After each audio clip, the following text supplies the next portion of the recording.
Fala família, sejam todos bem-vindos ao canal Vitrine Política. Vamos para mais um conteúdo, mais uma notícia diretamente do Bradock Show.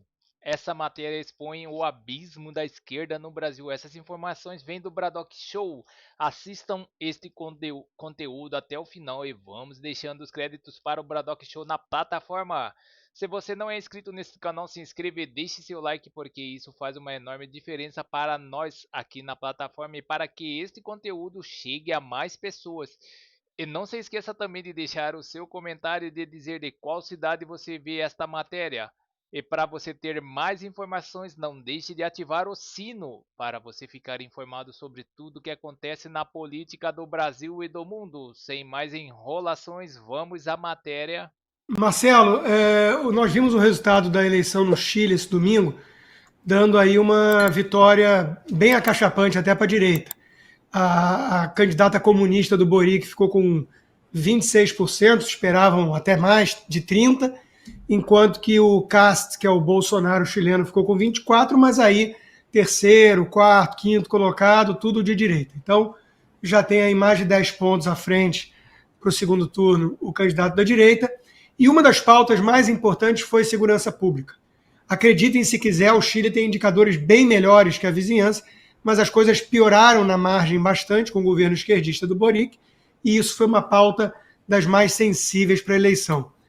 Qual é a importância que vai ter, ainda mais tendo como pano de fundo essa operação contenção, essas pesquisas que estão mostrando vários apoios populares à polícia? Qual vai ser a importância dessa agenda para a eleição de 2026 no Brasil? Eu acho que ela vai ser decisiva, né? Porque, consta, quando eu comecei esse circuito de palestra pelo Brasil sobre segurança pública, né, eu lembro que no ano 2000, se não me falha a memória, foi no ano 2000, fui fazer uma palestra junto com outros colegas promotores do Rio Grande do Sul, Santa Catarina. Fomos fazer esse seminário em Curitiba e as pessoas tinham uma curiosidade muito grande, porque eu era do Rio de Janeiro. Olha, o Rio de Janeiro, aquilo ali. Você falava em violência, né? No ano 2000, falava em violência no Brasil, era Rio de Janeiro. Né? E hoje, o Rio é só mais um. Né? Hoje você tem essa violência, essa criminalidade, na verdade, disseminada pelo Brasil afora, inclusive no Nordeste. Né? Por que eu estou destacando isso? Porque o Nordeste é tradicionalmente o reduto, né, eleitoral da esquerda, do PT. Né? Só que hoje a população do Nordeste está sofrendo, está comendo o pão que o diabo amassou. Né? Das 10 cidades mais violentas do Brasil, eu não estou aqui com o número exato, mas a grande maioria, se não a totalidade, ficam na região Nordeste. Né? Então, Salvador, a Bahia como um todo, está passando por uma crise de criminalidade medonha. Fortaleza está tendo deslocamento, as pessoas sendo obrigadas a mudar de casa, né? Não só Fortaleza, como outras cidades ali da região metropolitana. Então, e as pessoas estão percebendo, né? As pessoas estão percebendo que a visão do governo federal sobre esse problema não corresponde, não bate com a delas. Né? Hoje o trabalhador é a maior vítima, a classe mais pobre é a maior vítima do crime. Não há dúvida possível sobre isso. Né? O trabalhador é assaltado de manhã cedo, no ponto de ônibus, quando vai para o trabalho. Né? O trabalhador é assaltado no trem. O trabalhador é morto na Avenida Brasil por facções que atiram diante de uma operação policial. Ao invés de atirar na polícia, atira na população para tocar o terror mesmo. Já morreram 5 aqui no Rio com isso, dentro do ônibus indo para o trabalho. Né?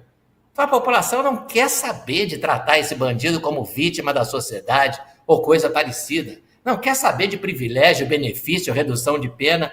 Hein? Ela quer que esse criminoso seja segregado do convívio social. Então eu acho que essa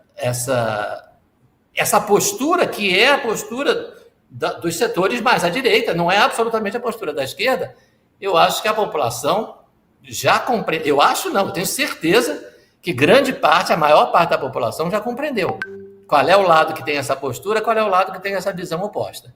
Então eu acho que vai ser uma questão decisiva nas eleições do ano que vem. Marcelo Rocha Monteiro, toda vez é citado aí, apontado El Salvador, o Bukele, como um exemplo bem-sucedido de combate à violência, de encarceramento, de política de combate ao crime. Do que foi feito lá em El Salvador que pode ser adotado aqui no Brasil? Alguma coisa ou nada ou tudo? Pode sim. Nós precisamos de alguns ajustes, né? Aliás, essa semana tem um vídeo circulando nas redes sociais do ministro da Segurança Pública de El Salvador. Tá? O ministro, olha que curioso, El Salvador tem um ministro da Segurança Pública que comemora quando os bandidos são presos, né? O Brasil tem um ministro da Segurança Pública que comemora quando os bandidos são soltos.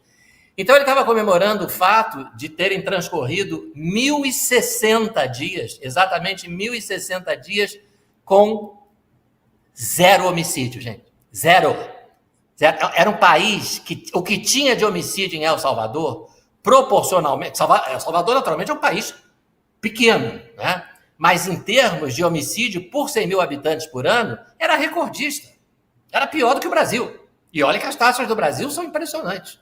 Está há 1.060 dias sem um homicídio. Por quê? Porque prendeu os criminosos. Estão todos presos. Um ou outro que esteja solto deve estar olhando e pensando assim, ia lá, os meus companheiros tá todo mundo em cana, sem perspectiva de sair. Isso é o que a gente chama de função preventiva geral da pena, né? Função preventiva especial, você tira especificamente aquele criminoso de circulação. E função impede que ele cometa crimes. Função preventiva geral, você diz para os outros, olha só, não segue os passos dele não, então vai terminar em cana igual a ele, vai passar 40, 50, 60 anos vendo o sol nascer quadrado. Agora, o que a gente precisa para isso? A gente precisa se livrar dessa ideia absurda implantada pelo Supremo em 2006, já com ministros indicados pelo Lula, por 6-5. Eu sempre digo que foi 6-5 para mostrar que as nomeações do PT foram decisivas para esse entendimento absurdo de que todo criminoso tem que progredir para o regime semiaberto. Quando chegar numa fração da pena de 1/6, ou de 20%, ou de 40% no máximo, né? Ele tem que ir para o semiaberto. O semiaberto significa que ele vai para a rua durante o dia e só volta para a prisão à noite para dormir. Criminoso, esse benefício de progressão de regime, se é para ser concedido, é para o ladrão de bicicleta, é para o batedor de carteira, eventualmente para o estelionatário. A nossa lei dizia, para crime hediondo, vai cumprir tudo em regime fechado. Estuprou, matou, sequestrou, está vendendo droga, tráfico é equiparado a crime hediondo. Não tem progressão de regime. Essa lei valeu de 90 a 2006. Em 2006, o Supremo disse que ela era inconstitucional. Você não me pergunte por quê. A Constituição não fala um artigo que seja sobre progressão de regime. A Constituição fala em individualização da pena. Individualização da pena significa, para cada criminoso, você dá uma pena proporcional ao crime que ele cometeu, aos antecedentes que ele apresenta. Então, 4 criminosos mataram o menino João Hélio aqui no Rio. Um pegou 39, o outro pegou 42 anos, o outro pegou 41. Isso é individualização. Agora, todo mundo teria que cumprir em regime fechado. Então, o que é importante é que a gente tenha uma lei de execução penal que não tenha esse tipo de barbaridade. E que não tenha uma corte que consagre essa barbaridade. Porque aqui foi o judiciário. Foi o judiciário e depois o legislativo, que, como sempre acontece, baixou a cabeça para o Supremo. E esses do João Hélio, já que eu mencionei o exemplo, pegaram 40 anos em média, com 8 anos, todos estavam na rua. Aí não tem Bukele que dê jeito. Não, aí não dá. Consta, a última pergunta para a gente fechar. Última pergunta. Você mencionou, Marcelo, crimes menores que aí poderia ter algum tipo de benefício. A gente sabe que no Brasil é tão escandaloso ver esses crimes hediondos sendo tratados com leniência, mas qual é a importância do conceito da janela quebrada? Aquilo que o Giuliani fez em Nova York, quer dizer, você coibir os pequenos delitos para passar a imagem de que tem lei e ordem e não anomia. É fundamental, porque pouquíssimos criminosos começam na vida do crime já cometendo grandes delitos. Ninguém começa como o Fernandinho Beiramar, né? O sujeito começa pequenininho, lá embaixo, cometendo um pequeno furto, cometendo um crime de dano, eventualmente, né, que até dá o nome, né, a teoria da broken window, da janela quebrada, porque o primeiro crime que o sujeito comete é um crime de dano. Ele está com uma pedra para quebrar uma janela just for fun, né, como diz o professor James Wilson. E aí, quando ele vê que aquilo não dá em nada, ele vai escalando, né? Ele passa daquilo para um furto simples, do furto simples para o furto por arrombamento, no outro dia ele arruma uma arma, passa do furto para o roubo, né? Um dia ele aperta o gatilho, o roubo vira latrocínio, roubo com morte, né? Então, você tem que segurar o sujeito já na pequena delinquência. A lei brasileira, ela estabelece exatamente o pensamento oposto, né? Quando foram criados os juizados especiais criminais para as chamadas infrações de menor potencial ofensivo, em 1995, por coincidência, quase na mesma época em que Nova York estava tomando o caminho oposto, né? A lei dizia, o objetivo é não prender. A lei criminal dizia, o objetivo é não condenar a pena de prisão. É cesta básica, é pagamento de multa, né? E a mentalidade da Broken Windows é exatamente o contrário, né? O juizado especial, até 2 anos, você não prende. Pena de até 2 anos, você troca por cesta básica ou coisa parecida, né? Lá em Nova York, né, pulou a catraca do metrô, pichou o banco do Central Park. Mas a pena é só de 1 mês. E aí, qual é a mentalidade que o Giuliani implantou? É só de 1 mês? Então fica preso 1 mês. Fica preso 1 mês. Vai atrapalhar a vida dele. O patrão vai empregar? Vai esperar ele voltar da prisão? Não, né? Vai ficar 1 mês faltando? Vai ser demitido. É isso mesmo. A pena é para incomodar, né? O sujeito, da próxima vez, ele vai pensar assim, caramba, não vou pichar o banco de novo, porque eu vou passar 1 mês na cadeia, vou perder o emprego, vou ficar desempregado outra vez, né? Então, a pena é para incomodar, né?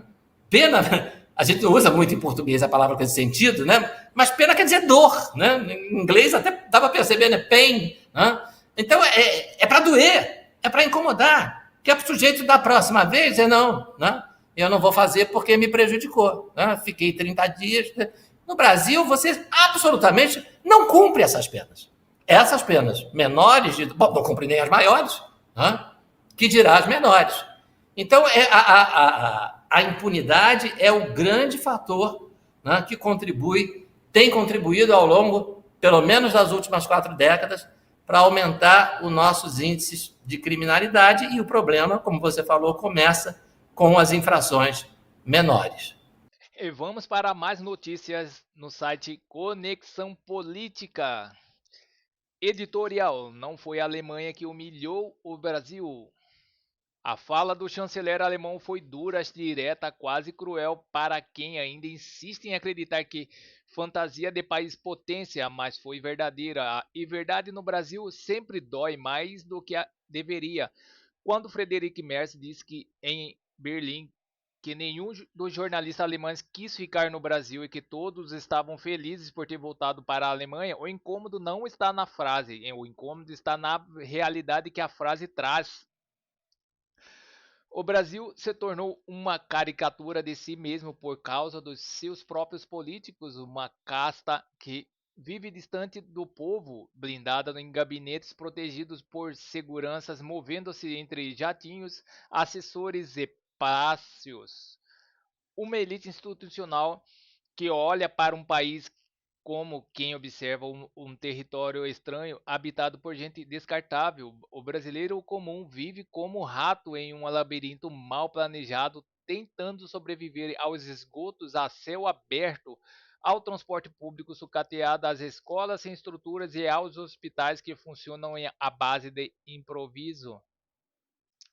Enquanto isso deveria ser responsabilizado pela tragédia cotidiana, vive de marketing e de slogan, maquiando a miséria estrutural com campanhas coloridas, promessas recicladas e narrativas de 4 em 4 anos.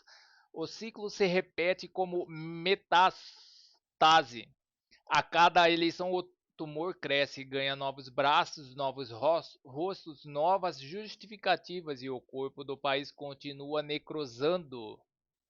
Os mesmos políticos que entregam o pior de si à população são os que correm para posar como vítimas, como uma crítica internacional detona o óbvio, tentam ser a mesma encenação patriótica. Somos todos Brasileiros, mas não são, nunca foram quando o chanceler alemão critica Belém. A vergonha não é da população paraense, não é do povo honesto e pagador de impostos. A vergonha é exclusivamente dos governantes que entregam, ano após ano, indicadores de país colapsado. Belém coleta cerca de 20% do seu esgoto. O resto vai para os rios, nos igarapés e na porta das casas das famílias que vivem com renda inferior ao mínimo. O Brasil, como todo, trata menos de 50% dos esgotos gerados. São mais de 100 milhões de pessoas sem coleta adequada. Há escolas que alunos estudam em containers, cidades em que a metade das ruas não é asfaltada, hospitais onde pacientes dividem macas e esperam meses por uma consulta simples. O país investe menos de 2% do PIB em infraestrutura, enquanto a média de países desenvolvidos supera os 4%. Somos um território gigante com estrutura de república improvisada. A elite política ignora esses números porque ignora a vida real e, quando é confrontada com a verdade, corre para o discurso sentimental, tentando transformar críticas em ataque ao Brasil, como se os brasileiros e seus políticos fossem a mesma coisa. Não são. O povo carrega um fardo que não escolheu. Os políticos carregam privilégios que nunca largam. No fundo, o país vive em um estado permanente de abandono institucional. E o Brasil oficial ensina o Brasil real a sobreviver com migalhas. E por isso que o paralelo com o maior abandono, uma clássica canção de Cazuza, é inevitável. O Estado brasileiro alimenta a população com raspas, restos, migalhas dormidas por do pão, dormidas por do pão. E faz isso com a mesma lógica da canção, pequenas porções de ilusão, mentiras sinceras que interessam. Mentiras sinceras que mantêm o sistema funcionando. Mentiras sinceras que sustentam um país onde a população continua pedindo apenas um pouquinho de proteção com o maior abandono. A política brasileira transformou o cidadão em pedinte da própria nação. Enquanto houver um país que aceita viver de migalhas, haverá um Estado que entrega apenas raspas e restos. É isso que o chanceler alemão enxergou em poucos dias no Brasil. É isso que os brasileiros conhecem desde que nasceram. O escândalo não está na fala dele. O escândalo está no fato de ele ter dito em voz alta o que o Brasil finge não ver. Então é isso, pessoal. Essas são as notícias que estão circulando nas mídias da internet. Obrigado pela sua audiência e não se esqueça de deixar o seu like e clicar no sino para saber mais informações sobre política. Agradeço a todos pela audiência.